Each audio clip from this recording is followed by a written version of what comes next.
सुबह की सब्जी। रोशनी ने रामनगर में एक बड़ी कोठी बनवाई थी, जिसमें वो अपने पति, दो बेटों और बहुओं के साथ रहती थी। बाकी तो सब कुछ ठीक ठाक था, लेकिन एक समस्या थी जिसके कारण जिस दिन से वो लोग इस मोहल्ले में रहने आए थे, उनकी नाक में दम हो गया था। यहाँ से सब्जी मंडी बहुत दूर थी, जिसके कारण उन्हें सब्जी लाने के लिए भारी मशक्कत करनी पड़ती थी। अनिका बेटा, आज कौन सी सब्जी बनाई है? आज तो मैंने दाल बनाई है माँ जी। क्यों, तूने सब्जी क्यों नहीं बनाई? अरे पिछले एक हफ्ते से लगातार दाल ही बन रही है, कितना दाल खाएगा कोई? अरे माँ जी, मैं कहाँ से बनाऊँ सब्जी? घर में कोई सब्जी है ही नहीं। फ्रिज खोलकर देखिए, पूरा फ्रिज खाली पड़ा है। ना टमाटर है, ना घिया है, और तो और आलू प्याज भी नहीं है। अरे तो महारानी, क्या बिना तड़के की दाल ही उबाल कर रख दी? अरे तो और क्या करूँ माँ जी, जो घर में है वही तो बनाऊंगी। और मैंने खाली दाल नहीं उबाली है, इसमें हींग और जीरे का तड़का भी लगाया है। इतनी निर्दयी नहीं हूं मैं। मुझे पता है उबला हुआ खाना इस घर में कोई नहीं खा पाएगा। अरे वाह, बहुत मेहरबानी करी है तूने। कितना भारी कष्ट उठाना पड़ा होगा ना तुझे हींग जीरे से तड़का लगाने के लिए। अरे बेटा, कहीं थक तो नहीं गई ना? हाँ, तो मैंने कौन सा मना किया इस घर में सब्जी लाने के लिए? आप मंगवा कर सब्जी रखिए ना, आपको तीनों टाइम सब्जी बनाकर खिलाऊंगी। अब मेरा कोई खेत तो है नहीं जहाँ से तोड़ तोड़ कर मैं आपके लिए सब्जियां लेकर आऊं। अरे बेटा, ये मैं भी समझती हूँ, इस कॉलोनी में सब्जी की बड़ी भारी दिक्कत है। अरे मकान बनाते समय मती मारी गई थी मेरी। बस सस्ती ज़मीन के चक्कर में यहाँ प्लाट ले लिया और ये महल बनाकर खड़ा कर दिया। लेकिन अब अगर खाने को सब्जी नहीं होगी तो क्या फ़ायदा ऐसे बंगले का? माँ जी, आप आस पड़ोस में पता करिए ना, सब लोग हमारी तरह बिना सब्जी के अपना जीवन थोड़ी ना बिता रहे होंगे। कहीं से तो सब्जी खरीद कर ला ही रहे होंगे ना। हाँ, ये तो सही कह रही है बहू। रुक, मैं अगल बगल वालों से पता करती हूँ कि वो लोग सब्जियाँ कहाँ से लाते हैं। शाम के समय रोशनी अपनी पड़ोसन के घर जाती है। अरे बहन जी, आप लोग सब्जियाँ कहाँ से लाते हैं? हम तो भाई परेशान हो गए दाल खा खा के। देखिए बहन जी, सवेरे 5 बजे ना यहाँ सोसाइटी के गेट पर एक सब्जी वाला ठेला लगाता है। सीधा मंडी से ताज़ी सब्जियाँ लेकर आता है और रेट भी ना बिल्कुल मंडी वाला ही लगाता है। हम तो वहीं से सब्जियाँ ले आते हैं। अगर किसी दिन चूक जाओ तो ऑनलाइन ऐप से 3-4 गुने दाम पर सब्जियाँ मंगानी पड़ती है। हाँ, बिल्कुल सही कह रही है बहन जी। इस ऑनलाइन वालों से सब्जियां मंगानी पड़े ना तो 3-4 दिन में ही पूरे महीने का बजट खत्म हो जाए। बिल्कुल बहन जी, मैं तो कह रही हूँ आप भी अब से वहीं से सब्जियाँ ले लिया करिए। रोशनी अपने घर जाकर बहू से पड़ोसन की कही हुई बात बताती है। मैंने पता कर लिया है बहू, हमारे आस पड़ोस के लोग कहाँ से ताज़ी ताज़ी सब्जियां लाते हैं। अच्छा माँ जी, कहाँ से लाते हैं? उसने बताया कि सुबह 5 बजे सोसाइटी के गेट पर एक सब्जी वाला दुकान लगाता है और वो सीधे मंडी से बिल्कुल ताज़ी सब्जियां लाता है। उसने तो हमारी सारी समस्या ही हल कर दी। ठीक है माँ जी, अब से हम लोग बारी बारी से सुबह सब्जी लेने चले जाया करेंगे। कम से कम ढंग का खाना तो खाने को मिलेगा। अगले दिन सुबह सास के कहने के बाद अनिका सब्जी लेने जाने के लिए अलार्म लगाकर सोती है और सुबह जाकर सब्जी खरीदती है। सब्जी खरीदने के बाद, हे भगवान, सब्जियों के रेट में तो बिल्कुल आग लगी पड़ी है। टमाटर आलू में तो जैसे रेस सी लगी है। मैं आगे तू पीछे। टमाटर 100 तो आलू 120 और बाकी सब्जियों के तो कुछ पूछनी ही नहीं। दिन की सब्जी खरीदने में ही 500 का पत्ता गायब हो गया जेब से। अगर ऐसे ही रोज़ रोज़ मैं सब्जी लेने जाती रहूँगी तो महीने का 12-15 हज़ार तो सब्जी में ही खर्च हो जाएगा। ना पापा ना, मैं तो नहीं जाने वाली कल से। एक तो सुबह सुबह अपनी नींद खराब करो, ऊपर से जेब कटवाओ सो अलग। घर में जैसे लोग दाल खाकर गुजारा कर रहे हैं मैं भी कर लूँगी। इतना बड़ा परिवार है, मैं अकेले सब्जी लाने की जिम्मेदारी क्यों संभालूँ? अगले दिन सुबह जब अनिका का अलार्म बजता है तो वो सब्जी लेने नहीं जाती और अलार्म को बंद करके सो जाती है। दोपहर में खाने के समय, अरे बहू, तूने ये दाल क्यों बना दी? मैंने तुझसे कहा था ना आज घी के कोफ्ते बना लेना। माँ जी, मैं तो कोफ्ते ही बनाने वाली थी, लेकिन फ्रिज खोलकर देखा तो उसमें सब्जी ही नहीं थी। अब सब्जी लेने नहीं गई थी क्या? अच्छा, तुम दोनों बहुओं के होते हुए मैं बूढ़ी औरत सुबह 5 बजे उठकर 1.5 किलोमीटर चलकर सब्जी लेने जाऊंगी? और मुझसे इतना वजन उठेगा क्या? अरे तुम जवान हो, तुम्हें लाना चाहिए ना। उल्टा मुझसे कह रही हो बेशर्म कहीं की। हाँ मम्मी जी, आप बिल्कुल सही कह रही हैं। इस उम्र में आपसे कहाँ इतना बोझ उठ पाएगा। तो ऐसा करना, तुम ही जाकर कल से सब्जी ले आना। रेखा, माँ जी बूढ़ी है तो क्या हुआ, तुम तो जवान हो ना, तुमसे तो सब्जी उठ जाएगी। तुम क्यों सुबह उठकर सब्जी लेने नहीं चली जाती? मैं कोई इस घर में अकेली तो जवान हूँ नहीं, सब्जी लाने की जितनी जिम्मेदारी मेरी है उतनी तुम्हारी भी है। जिठानी की बात सुनकर रेखा एक पल को चुप हो जाती है, फिर उसके बाद, हाँ तो भाभी ले आऊँगी सब्जी, उसमें इतनी कौन सी बड़ी बात है जो आप मुझे इतनी बातें सुना रही हो।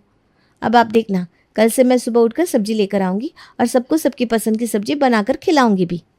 अगले दिन सुबह रेखा सब्जी लाने के लिए अलार्म तो ज़रूर लगाती है, लेकिन अलार्म बेचारा बजते बजते दम तोड़ देता है। लेकिन रेखा को कोई फ़र्क नहीं पड़ता वो सोई रह जाती है। अरे रेखा बहू, दिखा तो क्या क्या सब्जी लेकर आई है तू। कल तो मेरा कोफ्ता खाने का इतना मन था, लेकिन बड़ी बहू के चक्कर में खा ही नहीं पाई। आज तो लेकर आई है ना घिया तू। माँ जी मैं तो सब्ज़ी लाने ही वाली थी, बल्कि मैंने तो सुबह का अलार्म भी लगा लिया था, लेकिन पता नहीं कैसे मुझे अलार्म की आवाज़ सुनाई नहीं दी। मुझे लगता है मेरे मोबाइल में ना कुछ खराबी आ गई है, अलार्म बज ही नहीं रहा उसमें। खराबी तेरे अलार्म में नहीं है, तेरे दिमाग में है। मुझे सब पता है, एक नंबर की आलसी और कामचोर है तू।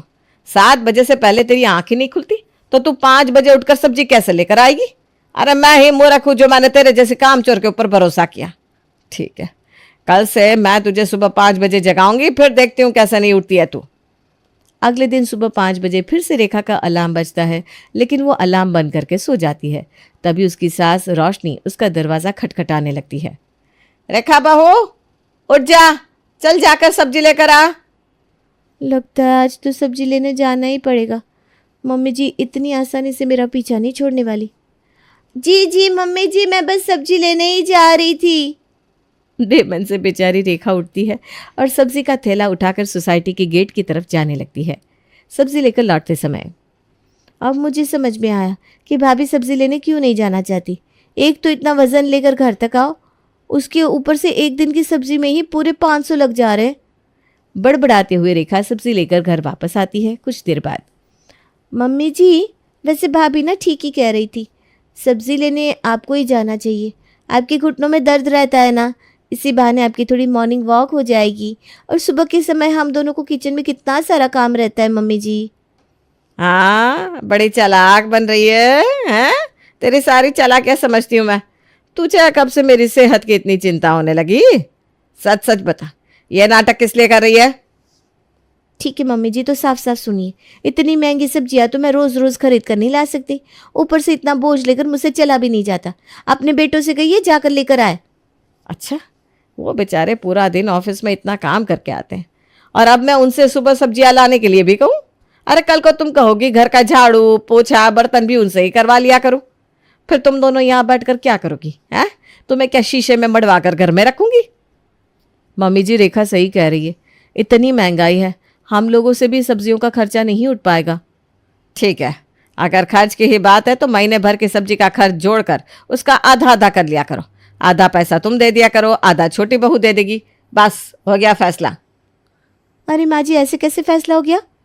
हम दोनों सिर्फ पति पत्नी हैं, जिसमें से भी सुनील महीने में 10 दिन तो घर में खाना नहीं खाते, ऑफिस के काम से बाहर रहते हैं, तो फिर मैं सब्जियों का आधा खर्चा क्यों उठाऊंगी? और जिठानी जी को देखो, उनके यहाँ पति पत्नी के अलावा उनके 2 बड़े बच्चे भी हैं। कायदे से तो इन्हीं को ज़्यादा खर्च करना चाहिए। हमारा खर्चा है ही कितना, 2 आलू काट दो, उसी में हमारी सब्जी बन जाएगी। ये जो रोज़ की 1.5 किलो सब्जी लग रही है ना, ये तो इन्हीं का परिवार खा रहा है। देख लिया मम्मी जी, मेरे बच्चों की रोटी भी गिन रही है ये।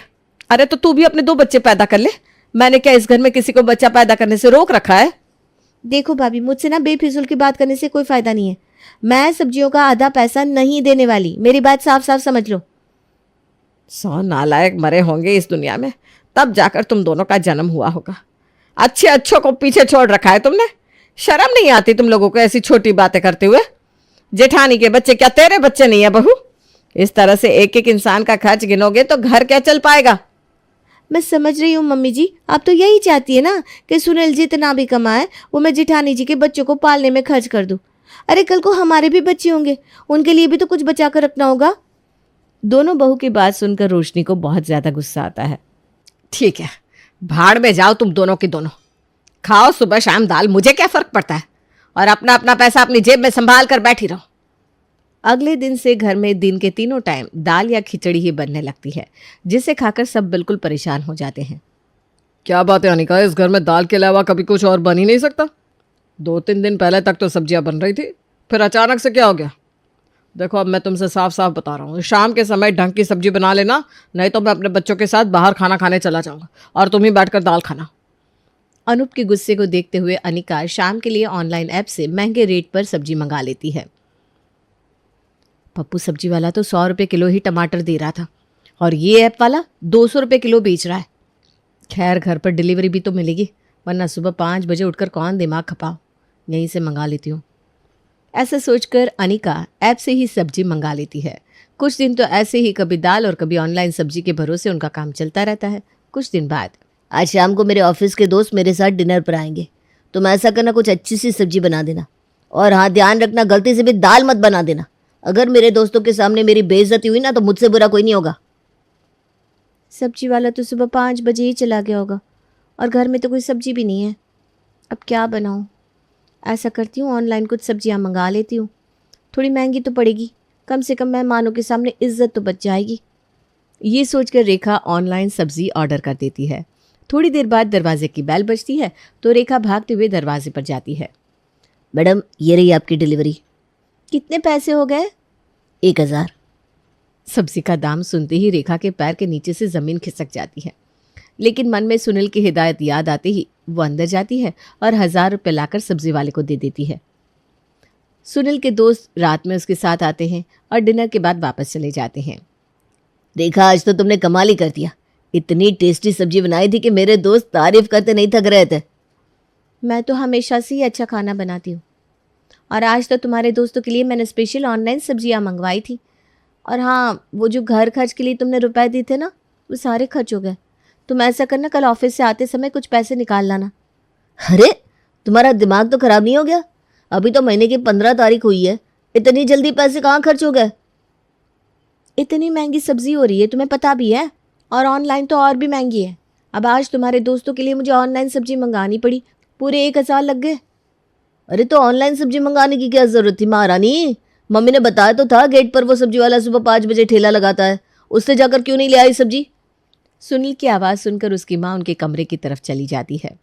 अरे बेटा इन दोनों से कहने का कोई फ़ायदा नहीं है, दोनों की दोनों एक नंबर की कामचोर है। मैं तो इनसे कह कर थक गई हूँ, इनके ऊपर मेरी बातों का कोई असर ही नहीं होता। ये ऑनलाइन वालों को सब्जी के औने पौने दाम देने के लिए तैयार है, लेकिन कम रेट में ताज़ी और हरी सब्जियां लेना इनको अच्छा नहीं लगता, क्योंकि उसके लिए इनको सुबह 5 बजे उठना जो पड़ता है। और सबसे बड़ा दुख तो उनके सीने पर यह है कि इनकी जेब से पैसा खर्च हो जाएगा। अब ऑनलाइन सब्जी पर पैसे लुटा रही है तो सही है। सास की बात सुनकर रेखा मुंह बनाकर खड़ी हो जाती है। सही कह रही हो माँ, ये दोनों तो किसी काम की नहीं है। ऐसा करो आप ही सुबह उठकर सब्जी लेने चली जाया करो। अब रोशनी बेटे को मना भी नहीं कर पाती और अगले दिन सुबह सब्जी लेने चली जाती है। सब्जी लेने के बाद भारी थैला लेकर वो घर लौट रही थी कि अचानक से एक गड्ढे में उसका पैर पड़ने से उसकी कमर में मोच आ जाती है और वो हाय हाय करते हुए वहीं ज़मीन पर बैठ जाती है। अरे बेटा मेरी तो कमर टूट गई, जान निकल गई आज तो मेरी। अरे बेटा जल्दी से आ जा यहाँ पर। अरे मम्मी क्या हो गया, कहाँ से फ़ोन कर रही हो इतनी सुबह सुबह? अरे बेटा तुम्हारी कामचोर बीवियों के चक्कर में मैं खुद सुबह सब्जी लेने आई थी, लेकिन थैले का वजन इतना ज़्यादा था कि मेरी कमर में मोच आ गई। अब तो जल्दी से आ जा बेटा, बातचीत में अपना टाइम वेस्ट मत कर। बीच सड़क पर बैठी हुई हूँ, दर्द से हिला भी नहीं जा रहा मुझसे। माँ बिल्कुल परेशान मत हो, मैं अभी सुनील को लेकर आता हूँ। अनूप और सुनील तुरंत ही अपनी माँ को लेने चले जाते हैं और लेकर घर आते हैं। अरे बेटा जल्दी से डॉक्टर को बुला ले, मुझसे ये दर्द बिल्कुल बर्दाश्त नहीं हो रहा, लगता है जान ही निकल जाएगी। माँ आप ऐसी बातें क्यों करती हो? सुनील ने घर से निकलने से पहले ही डॉक्टर को फ़ोन कर दिया था, डॉक्टर आते ही होंगे। जी, जब तक डॉक्टर नहीं आ रहे मैं तब तक तेल गरम करके ले आती हूँ और आपकी कमर में मालिश कर देती हूँ। तो मुझसे बात ही मत कर, एक नंबर की कामचोर है तू। तुम लोगों के चक्कर में ही ऐसी हालत हो गई है मेरी, तुझे मैं अपनी कमर में हाथ भी लगाने नहीं दूंगी। अरे तेरा क्या भरोसा, तू मालिश के बहाने मेरी कमर ही तोड़ दे। रोशनी को दर्द में कराहते हुए सुनकर उसकी पड़ोसन उसके घर आती है। अरे रोशनी बहन, क्या हो गया? कैसे कमर में मोच आ गई आपकी? इस उम्र में आपको अपना ध्यान रखना चाहिए ना। आपको पता है इस उम्र में हड्डियों में क्रैक हो जाती है तो वो जुड़ती भी नहीं है। अरे बहन जी क्या बताऊं, सब्जी लेने गई थी, दो बहुओं के होते हुए मुझ बुढ़िया को सब्जी लेने जाना पड़ा। सुबह 5 बजे तो अंधेरा भी बहुत रहता है ना, तो वो गड्ढा मुझे दिखाई नहीं पड़ा और गड्ढे में पैर पड़ने की वजह से आय हाय कमर में मोच आ गई। बहन जी, तो सुबह 5 बजे अंधेरे में सब्जी लेने जाने की क्या ज़रूरत थी आपको? सब्जी वाला तो शाम को 5 बजे भी सब्जी लगाता है, उस समय ले लिया करिए। सुबह सुबह परेशान होने की क्या ज़रूरत है? पड़ोसन की बात सुनकर सास बहुओं की आंखें खुली की खुली रह जाती है। ये क्या कह रही है बहन जी आप? सब्जी वाला सुबह 5 बजे आता है और शाम को 5 बजे भी आता है? अगर उसी दिन आपने ये बता दिया होता तो आज मेरी ये हालत ना होती। अरे मैं तो बोल ही रही थी, लेकिन आपने मेरी बात सुनी कहाँ? आधी बात बताते ही आप उठकर भाग गई।